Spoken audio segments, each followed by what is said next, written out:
الديربي هذه المره هذه كيجي في ظروف مختلفه بالنسبه للفريقين بجوج. الرجاء هما يعني في غادي كيحققوا نتائج ايجابيه.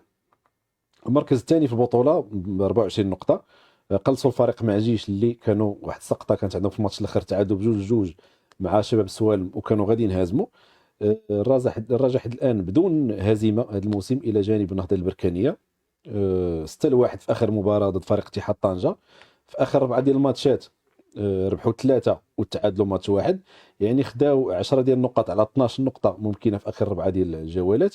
الوداد في الجهه الاخرى كاين مشاكل اداريا ومشاكل حتى تقنيا. هو هذا الموسم هذا صراحه ربما اسوأ موسم ديال الوداد من هذه مده، ربما من هذه واحد 6 سنوات ملي كان مشى عموته وجا البنزرتي اللي عقلته في هذيك لا ترونزيسيون اللي كانت.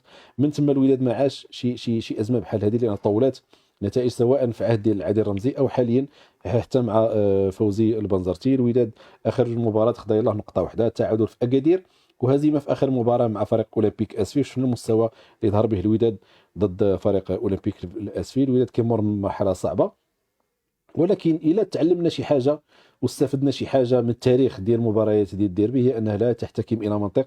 وانا شخصيا تفرجت وتاتوما غالبا تفرجتوا في عدد كبير ديال الماتشات اللي كانت الرجاء سوبيريور الوداد ربحات، بحال الديربي مثلا ديال اللي كنسجل فيها جوج اهداف. هذا كانت الرجاء كانت ممكن تنهيه في الشوط الاول ومن بعد هو الديربي دائما كتحكم فيه كما كنقولوا مرات جزئيه اخرى بسيطه. كانت الوداد في المستوى العالي ديالها والرجاء خدات 3 نقاط. بحال واحد الديربي قديم كنظن ديال 99 كنظن كنسجل فيه طارق رزقي، الماتش كلهم لعبوا في الكاري ديال الرجاء ولكن الرجاء ديال ربحات. الديربي ما فيش هاد لا لوجيك هذه، وحنا شفنا امثله عديده ديال كتكون فرقه سوبيريور على الاخرى كيسالي بالتعادل او بالفوز ديال فريق اخر اللي كيكون غير مرشح.